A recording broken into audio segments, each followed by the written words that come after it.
Good morning, good morning, good morning, good morning, and again, welcome to my channel. And for today, we will be discussing and opening up a new topic, and sana makakatulong ito sa inyo. With that, let's start. Okay? Our topic for today is about solutions on system of linear equation. Last time around, if I remember it correctly, we discussed about the system of linear equation. At yun ay isang set ng different lines na ang ginawa lang, i-graph lang natin. Meron silang kaugnayan sa isa't isa. In this topic, we will talk about the solution on system of linear equations. And we have different methods for us to solve the system of linear equations. We will be tackling it dito po sa topic na to. Again, before we start, we have to have our aim. Ano ba yung dapat nating ma-achieve after ng discussion na to? So at the end of this lesson, you should be able to, number one, learn different ways to solve the system of linear equations. Hindi lang pala tayo magsasagot. We have here now different methods, different ways para makuha po yung sagot sa ating system of linear equations.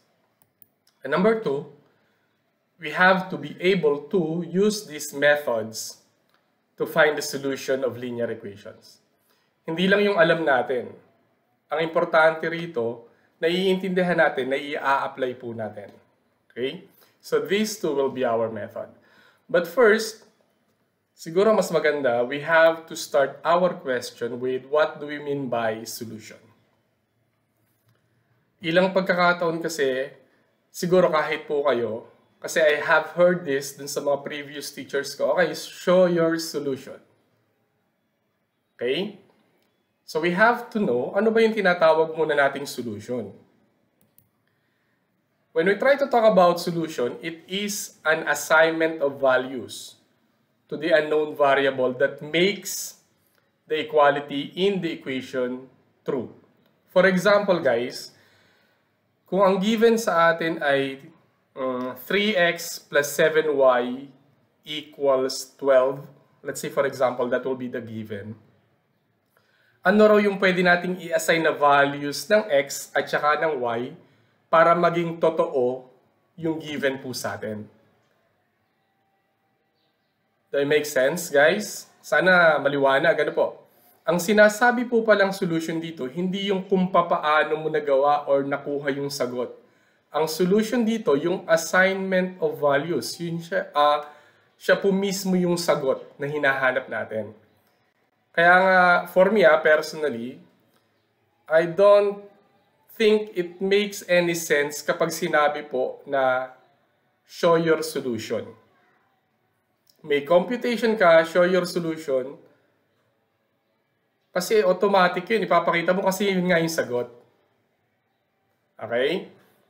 Kaya madalas, I'm practicing it out. Although minsan nakakalimot din po ako.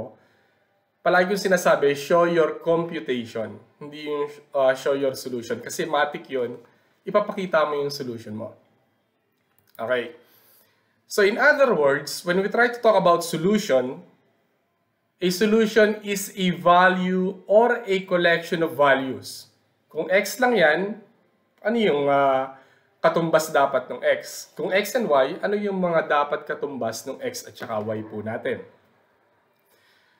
One for each unknown. Ito nga yung sinasabi ko, isa sa x, isa sa y. Such that, when substituted for the unknowns, pagkatapos mo siyang ipalit dun sa x or y or kung ano man pong variable yung given sa atin, the equation becomes equality. Dun lang magkakaroon na yung left at right side ng equation natin magiging balance na. It will be balanced. No?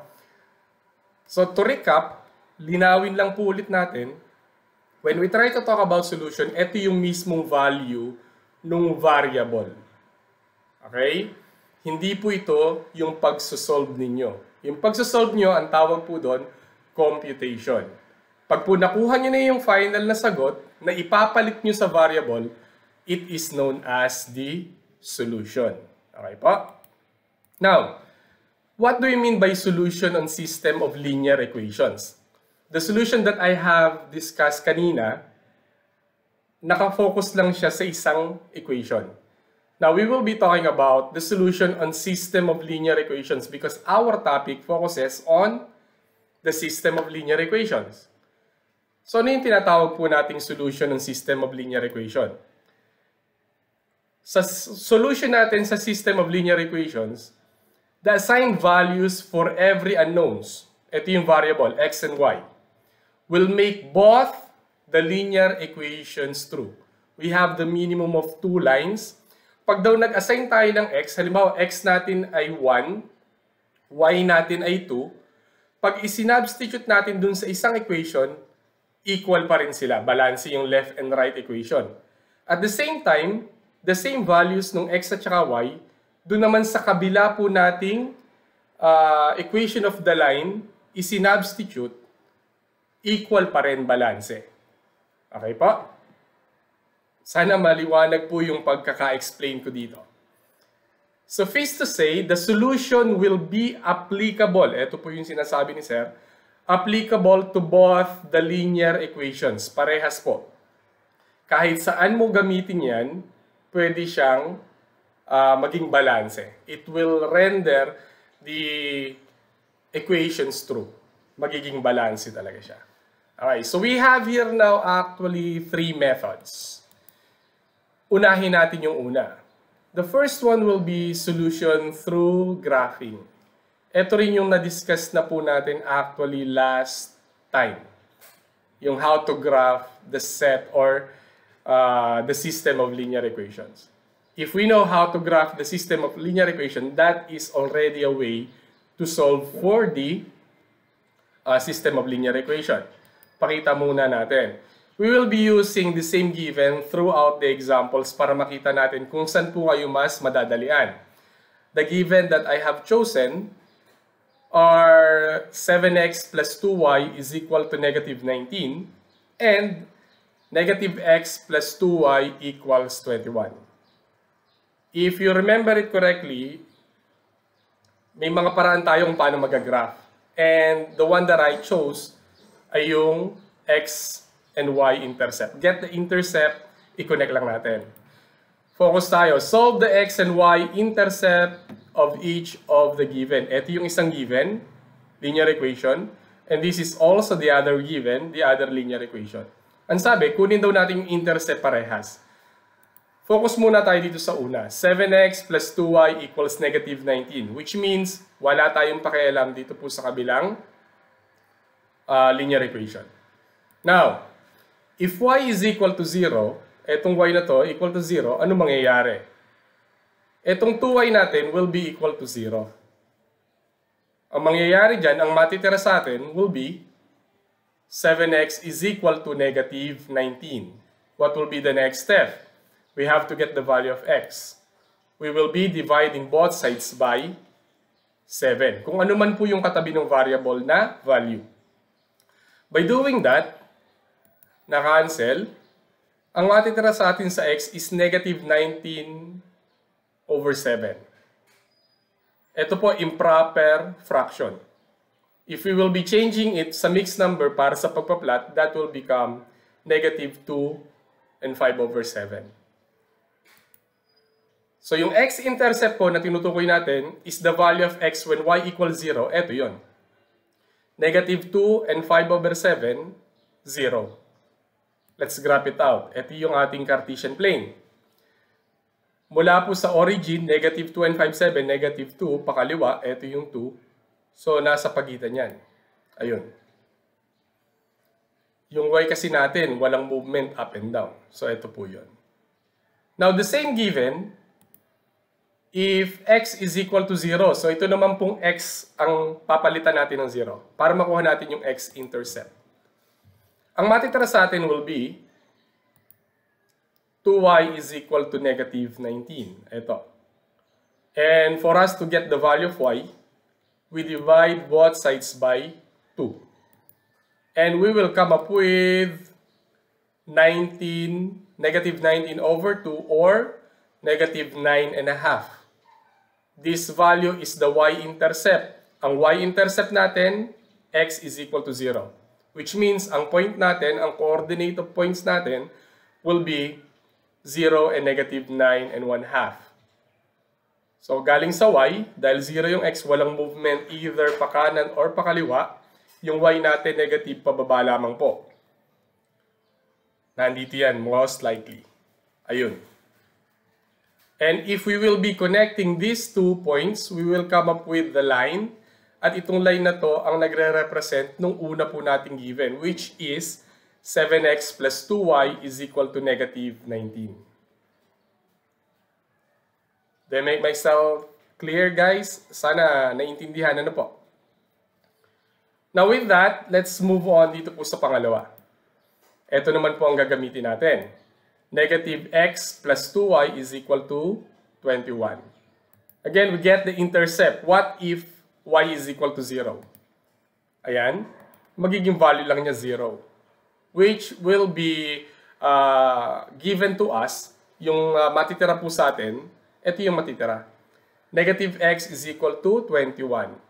Kailangan natin yung positive variable. It's either we multiply both sides by negative 1 or we divide both sides by negative 1. Simply put, all we have to do now is to change all the signs possible na makikita mo. This will become positive, this will become negative. Ayan. And our x-intercept lies with negative 21 and 0. Ito yung x po natin. Ito yung y. 0 yung y, kaya lang ito kulang. So sobra po yung ating pagpo-point. Most likely nandito yan. There we go. This is the x-intercept. Kahanay lang na. Okay? In-extend ko na lang po. And then, what if the value of x equals 0? Ang matitira sa atin, kapag ito'y naging 0, ito na lang. 2y is equal to 21. Again, we're looking for the value of y, so we divide both sides by 2. Pag divide natin, ang matitira, y is equal to 21 over 2 or 10.5. Kung ganyan matitira, ang y-intercept natin, 0 yung x, ang y, positive 10.5. Most likely, nandito siya. Ayun. Again, if we're going to connect these 2 points, ito yung line. Again, ano nga yung line na yan? Yan yung kumakatawan sa negative x plus 2y equals 21. Okay? This is the first line that we have come up with. Ito po yung pangalawang linya na nakuha naman po natin. If you notice, the way I graph it out, nagkaroon po ng intersection. Ito. Pag sinabi nating intersection, it is a place kung saan nagmi-meet yung dalawang linyang ginawa po natin. And this intersection is called the solution. Ibig sabihin, pag kinuha natin yung value dyan, ini-apply natin dito sa equation na to, tama. Like manner, pag kinuha mo yung value nito, isinubstitute mo sa x and y dito, tama pa rin po yung makukuha nating value. It intersected at point negative 5 and 8. Coming from the origin, negative 5. Coming from this one, pataas, positive 8. Ayun. So, dun po sila nag-intersect. Which means, eto po yung solution dun sa dalawang line natin. Okay po? Again, the first method is by graphing. Ito na nga po yung ginawa po natin. And I think we started this last week kung paano mag-graph. Kung medyo nalilito, we can go back to our previous discussion, previous videos po natin. Okay? I hope you're getting the gist dito po sa ating ginagawang discussion. The next method will be through substitution. From the word substitute, magpapalit. Instead na ito yung value, papalitan natin. Okay? Let's use the same given. Ito yung given natin. Para hindi po malito, I'm going to assign equation 1 and equation 2. Ito yung linear equation number 1, ito yung linear equation number 2. Ngayon, kung kayo po ang magsasagot gamit ang substitution, ocular inspection po muna, hanap po kayo dito kung saan mas mabilis makukuha yung value ng variable. Halimbawa, 7x plus 2y. Mabilis bang makuha yung x? Pag hindi, move ka. Mabilis bang makuha yung y? Sir, mahirap dito sa equation number 1. That's okay. Move tayo sa equation number 2. Sir, negative x plus 2y equals 21. Mukhang mabilis makuha yung x, ililipat lang. So, nasa atin po yung kalayaan kung ano yung pipiliin po natin. In my case, palaging yun ang ginagawa ko. Hinahanap ko yung mabilis makuha. So, I'm going to choose this one. Ano yung gagawin? Kuhanin ko muna yung value ng atin pong x. Pwedeng y, kaya lang yung x na muna kasi nagsusolo siya. So, para makuha yung value ng x, magsosolo lang siya dapat dito. Ilipat ko yung 2y sa kabila. At dahil tatawid ng equal sign, mababago yung taglay niyang sign. Which will give us negative x yung natira. Paglipat sa kabila, naging negative 2y plus 21. Again, ang kailangan lang natin na yung x, hindi yung negative x. So, we have to get the positive value of this one. Either by multiplying or dividing it by negative 1. Nabanggit ko na rin po kanina yung madaling paraan. Sir, negative itong hinahanap na variable. Palitan mo na lang lahat ng sign na makikita mo dito. Which will give us with x, ayun, yung negative 2y naging positive 2y at yung 21 natin naging negative 21. Ito na yung tinatawag nating equation number 3. Saan ang galing equation number 3 dito? Doon ko po kinuha sa may bilog. Okay? So the first step na gagawin po dito, we have to get the third equation pag sa substitution. And wag niyong kalilimutan kung saan niyo kinuha yung equation number 3. Eh sir, dito ako nagsagot. Okay lang, equation number 3 pa rin. Pero tandaan mo kung saan mo kinuha. Okay? Naintindihan po? Okay. So, balikan ko lang. Ito yung aking equation 3 nang galing po dito. Dito na po papasok yung solution through substitution. Dito pa lang magsisimula. Ito pong equation 3, isa-substitute mo dun sa hindi mo pinagkuhanan. Ulit. Saan nga po nakuha itong equation 3? Sa equation 2. Ano yung hindi pinagkuhanan? Equation 1. Sa makatwid, yun pong equation 3, isa-substitute natin, which is the value of x, dun sa equation 1 natin. Siguro mas maganda ipakita po natin. Ito yung 7x plus 2y equals negative 19. This is the original equation number 1. Again, hindi po ito yung pinagkuhanan natin. Now, instead na x, kaya nga po substitution, ipapalit natin yung x na nakuha natin. 2y minus 21. We will drop this one out at papalitan natin ng 2y minus 21. Kaya nga po ang sabi, substitution method. Next, distribute natin yung 7. That will give us 14y. Yung 7, ito yung madalas nalilimutan, hindi minumultiply, kinokopya lang ito. Mali. The same 7 will be multiplied dun po sa susunod, sa kasama po sa grouping symbol. Kasi nasa loob sila ng parenthesis. And that will give us negative 147. The rest, kopyahin na lang natin. Okay? Kung mapapansin po natin sa equation, we are only missing the variable y. Ano yung value ng y? Susubukan natin. Pag pinagsama yung dalawang y, 14y plus 2y will give us 16y. And then, yung 147, ano mangyayari? Ilipat mo sa kabila. At dahil tatawid ng equal sign, yung negative 147 magiging positive 147. Yung negative 19, hindi naman tatawid ng equal sign, negative 19. Let's try to simplify this further. 16y equals, yung 147 minus 19 natin, we will come up with 128. Ano lang po yung kailangan natin? Y. So the next step that we will be doing is to divide both sides by 16. And by doing that, ayan, y na lang, 128 divided by 16 ay 8. Therefore, the value of y is equal to 8. Ito yung kabaak dun sa kabila, sa substitution. Okay po? Ngayon na meron na po kayong eksaktong value ng y, all you have to do now is to substitute this given kahit po saan dito. Okay, baka po malito. Yung kanina sa equation 3, dahil dalawa pa rin yung variable, isa-substitute mo to dun sa hindi mo pinagkuhanan.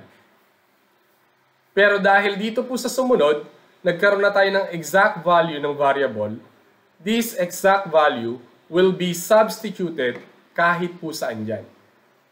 So, syempre, pipili po kayo kung saan kayo mas madadalian. In my case, again, ito yung mas madali para sa akin kasi mas maliit yung numbers. Okay? So, instead na y, ang inilagay ko na 8. Simplify this one. Negative x plus 2 times 8 is 16 equals 21. Next, ayan na. So, sinimplify ko na kaagad. Pag inilipat, papalitan ng sign. Pwede pong itong negative x ang ilipat mo sa kabila dahil tatawid ng equal sign, mababago yung sign. At the same time, ito yung ilipat mo dun sa kabila. Basta tumawid po na equal sign, mababago yung sign. Kaya naging yung negative x, naging positive x. Yung 16, mananatili dito, 16 pa rin. Pero yung 21, na isinwap mo sa negative x, naging negative 21. Sir, nakakalito. Kung nalilito, balikan na lang dun sa alam na natin. Yung kagaya ng ginawa ko dito kanina. Okay? So, 16 and negative 21, unlike signs, when we try to combine two numbers, unlike signs, we subtract their absolute values and take the sign of the larger one, the larger number. So, pag sinubtract natin 5, negative, therefore, x is equal to negative 5. We have the value of x, we have the value of y. The solution of the system of the linear equation is negative 5 and 8.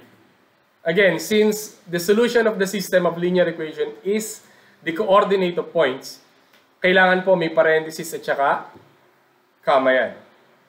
Kapag nagkulang yan, mali. The reason why I'm using the same given, para makita nyo na any of the three methods pwede nyo pong gamitin pagsasolve po ng system of linear equation. Again, the first one is graphing. The second one is substitution. Let's move on with the third one. The third one is called elimination.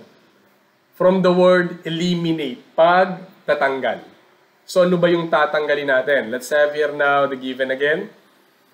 Pag meron po tayong given na ganito, mamimili kayo kung ano yung gusto nyong mawala, x or y.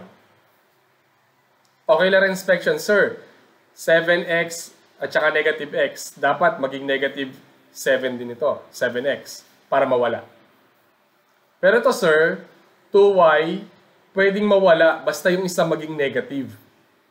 So what we did, choose a variable to be eliminated. Ito, kinopya ko muna. Kopyahin muna natin. Ito, kailangan yung atin pong 2, para mawala dito sa 2 rito, maging negative. So what are we going to do? We simply change all the sign of this linear equation by multiplying it by negative 1. So, mangyayari, positive x, negative 2y, negative 21. Ako namili itong pinili ko pero kung gusto nyo mawala yung 7x, ang multiplier mo dito sa lahat ng nandito will be positive 7x. Bakit positive? Kasi negative na yung una eh.